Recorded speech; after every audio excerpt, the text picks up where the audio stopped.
कहानी की शुरुआत होती है जापान में एक नदी के किनारे, जहाँ पर पपासन नाम का एक आदमी अपने दुकान के लिए मछली लेने आया था। घूमते हुए उसे अचानक एक बच्चे के रोने की आवाज आई। वो देखता है कि ये आवाज एक लकड़ी के बक्से से आ रही थी। जब पपासन उस बक्से को खोलता है तो उसमें एक प्यारा सा विदेशी बच्चा होता है। शायद ये बक्सा तैरते हुए यहाँ तक आ पहुँचा था। तब पपासन उसे अपने साथ लेकर आ गया और उसका नाम इक्की रखता है। इसके 16 साल बाद हम इक्की को देखते हैं, जो अब बड़ा हो चुका है और अपने पिता की मदद करता। इक्की सबसे गोरा होता है और बाकी सबसे एकदम अलग होता है, इसलिए उसके साथ वहाँ के बच्चे उससे दोस्ती नहीं करते थे। खैर, एक दिन जब वो सामान लेने बाजार गया तो वहाँ मार्शल आर्ट के कुछ खिलाड़ी अपना करतब दिखा रहे थे। तभी इक्की की नजर एक खूबसूरत लड़की किमी पर पड़ी। उनके करतब देखने के बाद इक्की उसका पीछा करते हुए उनके डोजो तक पहुँच जाता है, जहाँ पर बहुत सारे बच्चे निंजा का प्रैक्टिस कर रहे होते हैं। अब इन्हें देखकर इक्की के मन में भी निंजा बनने की चाहत आ जाती है। फिर जब वो अगले दिन वहाँ के मास्टर से मिलता है तो उसका एक टेस्ट लिया जाता है।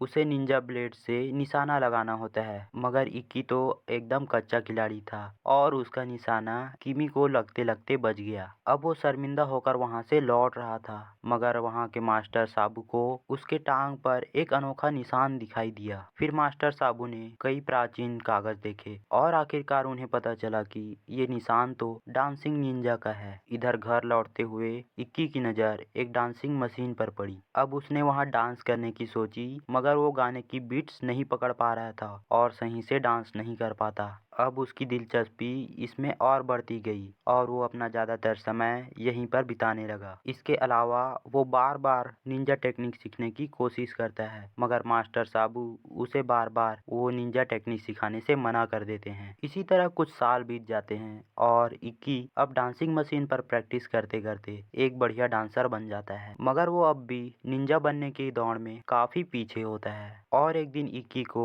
डांसिंग निंजा के बारे में पता चला और ये जानने के बाद उसने मास्टर साबू से इसके बारे में पूछा और वो उनसे कहता है कि वो भी एक डांसिंग निंजा बनना चाहता है। उसकी ये बातें सुनकर मास्टर साबू उन पर हंसने लगता है और वो कहते हैं कि डांसिंग निंजा काफी पावरफुल एंड ताकतवर होते हैं और उनके अंदर हमेशा सीखने की आग रहती है। इसके बाद मास्टर साबू ने डांसिंग निंजा की एक टेक्निक करके दिखाई। अब उन्होंने अपने शरीर को कुछ ऐसे किया कि उसके बिना छुए ही एक चावल का बाउल अपने आप उड़कर आ गया। फिर उन्होंने इक्की से कहा कि उसमें डांसिंग निंजा बनने वाली कोई भी ऐसी खासियत नहीं है। दरअसल मास्टर साबू ये जानता था कि इक्की अपने असलियत को पहचान नहीं पा रहा है और इसीलिए अगर वो अपने काबिलियत को जानना चाहता है तो उसे किसी औरत को अच्छी तरह से जानना होगा। फिर अब इक्की उदास होकर सड़क पर घूम रहा होता है। तभी वहाँ कुछ बच्चे इक्की को परेशान करने लग जाते हैं। इक्की यहाँ पर किसी से लड़ना नहीं चाहता था, इसलिए वो यहाँ से जाने लगता है, मगर वो बच्चे काफी शैतान होते हैं। वो बच्चे इस पर हमला कर देते हैं, मगर इक्की अब डांस करते हुए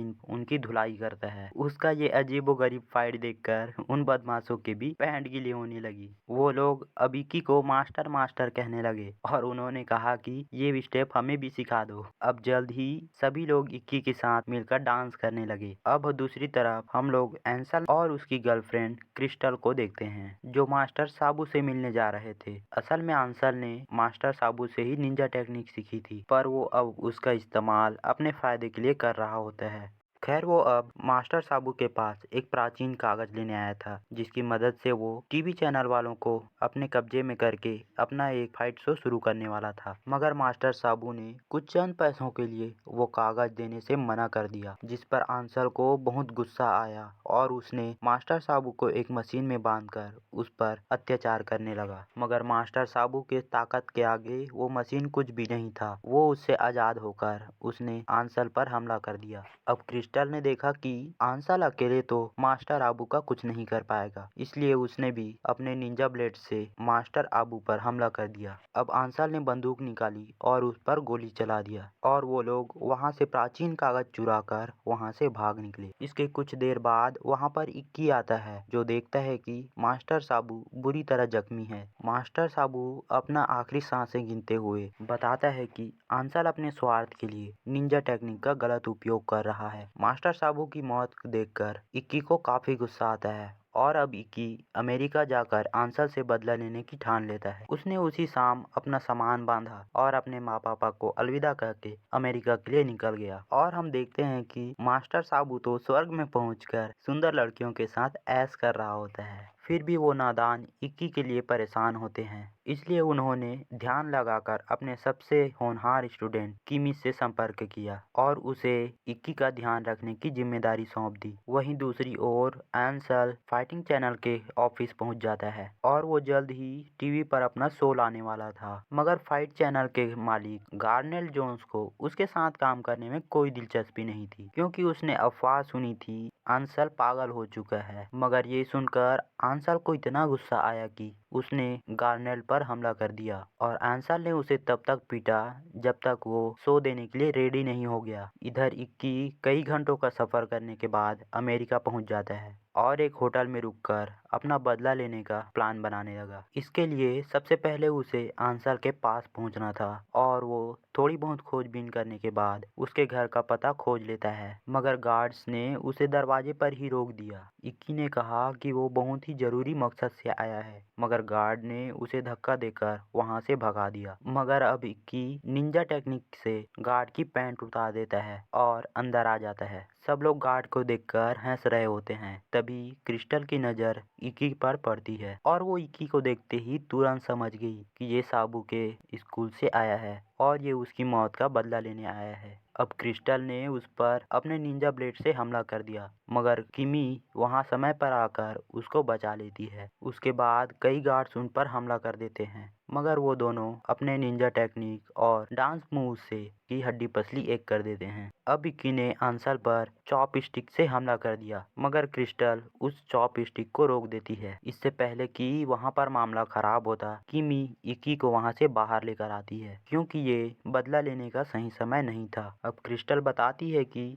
इक्की ने अपने डांस मूव्स और निंजा टेक्निक से एक अलग ही फाइटिंग स्किल्स बना लिया है, जिसे सुनकर आंसल अब बहुत ही घबरा जाता है, क्योंकि उसे अब अपने बचपन का एक किस्सा याद आ जाता है। और वो बताता है कि जब वो 9 साल का था तो उसे उसकी माँ एक ज्योतिषी के पास लेकर गई थी और उसी ने ये भविष्यवाणी की थी कि उसकी मृत्यु एक डांसिंग निंजा के हाथों होने वाली है। अब ये बातें सुनकर आंसल काफी घबरा जाता है और वो क्रिस्टल से कहता है कि तुम कैसे भी करके उस लड़के को खत्म कर दो। इधर किमी और इक्की होटल पहुंचे, जहां इक्की कहता है कि तुम चाहे तो अलग रूम देख सकती हो। इस पर किमी कहती है कि यही रूम में रह सकती है। इस बात से इक्की को लगता है कि शायद अब किमी भी उससे प्यार करने लगी है। बाद में जब किमी नहा रही होती है तो इक्की कमरे में मोमबत्तियां जलाता है और पूरे कमरे को गुलाब से सजा देता है। पर काफी देर तक किमी जब बाहर नहीं आई तो इक्की अब ध्यान लगाता है और दूसरी दुनिया में उससे मिलता है और वो देखता है कि वो किसी और लड़के के साथ है, जो इक्की को देखकर उस पर हमला कर देता है और उसे मारकर वहां से भगा देता है। और अब इक्की अपने असली दुनिया में आ जाता है और बेचारे का अब एक सा दिल टूट जाता है और उसने किमी के आने से पहले ही सारी सजावट हटा दी। अब वो लोग आगे की तैयारी करने चले जाते हैं। इसके बाद इक्की छानबीन करते हुए गार्लैंड के ऑफिस में पहुंच जाता है। उसने गार्लैंड को समझाया कि उनका दुश्मन एक ही है और हमें मिलकर आंसल को हराना होगा। इस दौरान इक्की की नज़र गार्लैंड की पुरानी तस्वीरों पर पड़ती है, जहां उसे पता चलता है कि गार्लैंड ही उसका असली पिता है। जब इक्की ने गार्लैंड को डैड कहकर पुकारा तो गार्लैंड तुरंत उसके पैर पर वो निशान देखता है और वो समझ जाता है कि इक्की ही उसका बेटा है और दोनों गले मिल जाते हैं। और अब गार्लैंड ने अपने लापरवाही के लिए इक्की से माफी मांगी। खैर, अब उन्होंने ये प्लान बनाया कि आंसल का पर्दाफाश कैसे करना है और वो लोग जैसे ही ऑफिस से बाहर निकले, क्रिस्टल और उनके गुंडों ने उन पर हमला कर दिया। तभी वहाँ किमी भी आ जाती है, मगर अंत में गुंडे गार्लैंड को अगवा करके वहाँ से ले गए और क्रिस्टल किमी को धमकी देते हुए कहती है कि वो लोग गार्लैंड को तब तक नहीं छोड़ेंगे जब तक इक्की यहाँ से अपने देश नहीं चला जाता। इसके बाद इक्की और किमी अपने कमरे में आकर आगे के प्लान के बारे में सोचने लगते हैं। तभी अचानक इक्की को अपने मास्टर साबू के शब्द याद आए। अब वो ध्यान करने बैठ जाता है। उसने कहा था कि एक औरत को जानना ही उसकी असली ताकत को बता सकता है। इसीलिए अब इक्की ने किमी से उसे किस करने की इजाजत मांगी ताकि वो अपने पिता की लोकेशन पता कर सके। पहले तो किमी इसके लिए हिचकिचाई, मगर उसने किमी को इजाजत दे दी और जैसे ही इक्की ने उसे छुआ तो उसे दिखाई दिया कि उसके पिता कहाँ कैद हैं। जिसके बाद वो दोनों तुरंत उस जगह पर पहुंच जाते हैं जहां उसके पिता एक टाइम बम के साथ बंधे होते हैं जिसे डिफ्यूज नहीं किया जा सकता था। अब गारलैंड ने बताया कि आज से अंसल का चैनल चालू होने वाला है और यहाँ पर बहुत से बड़े बड़े स्टार आए हुए हैं जिन्हें वो बम से उड़ाकर अब खुद स्टार बनना चाहता है। अब उसने इक्की और किमी को सबकी जान बचाने को कहा, मगर इक्की अपने पिता को यूं ही छोड़कर नहीं जाना चाहता था। मगर अब इधर कई लोगों की जान खतरे में थी, इसलिए इक्की को वहां से जाना पड़ता है। मगर वो जैसे ही वहां से बाहर निकलते हैं उन्हें वहां क्रिस्टल के आदमी कैद कर लेते हैं। इसके बाद एक ट्रक में उन्हें लोड करके कहीं दूर ले जाया जाता है। रास्ते में किमी ने इक्की को अपना निंजा टेक्निक यूज करने को कहा, मगर उसका भी अब कोई फायदा नहीं हो रहा था। तभी किमी ने इक्की को किस करके अपने प्यार का इजहार किया और ये सुनकर इक्की अब बेहद खुश हुआ और अचानक से उसकी शक्ति और बढ़ गई और वो दोनों अब की बार वहां से आजाद हो गए और शो पर आ गए। और जब उनका सामना अंसल से हुआ तो वो कहने लगा, आज मैं सबको बम से उड़ा दूंगा और इसके बाद मैं अकेला स्टार बच जाऊंगा। और इसके बाद इक्की ने अपने निंजा डांस मूव से सारे बम्स बाहर निकाल दिए और उन्हें आसमान की तरफ फेंक दिया, जिससे आसमान में ही जोरदार धमाके होने लगे। उसके बाद अंसल के कई गुंडों ने उन पर हमला कर दिया, मगर अब इक्की एक डांसिंग निंजा बन चुका था, इसलिए उसने और किमी ने अपने डांसिंग मूव्स और निंजा टेक्निक से उन गुंडों का सामना किया। इस दौरान अंसल अपने हेलीकॉप्टर से वहां से भागने की कोशिश की, तभी इक्की ने अपने डांसिंग मूव्स के जरिए एक बम उसके हेलीकॉप्टर में ही फेंक दिया, जिससे हेलीकॉप्टर के पीछे का हिस्सा पूरी तरह टूट गया। अब हेलीकॉप्टर नीचे गिरकर क्रैश हो जाता है और जिसमें एंसल भी मर जाता है। और आखिरकार अब इक्की और किमी वापस जाकर गारलैंड को रिहा कर लेते हैं और इस तरह से उन्होंने अपने मास्टर साबू की मौत का भी बदला ले लिया था। अगर वीडियो पसंद आए तो वीडियो को लाइक कर देना, चैनल को सब्सक्राइब कर देना। मिलते हैं नेक्स्ट वीडियो में।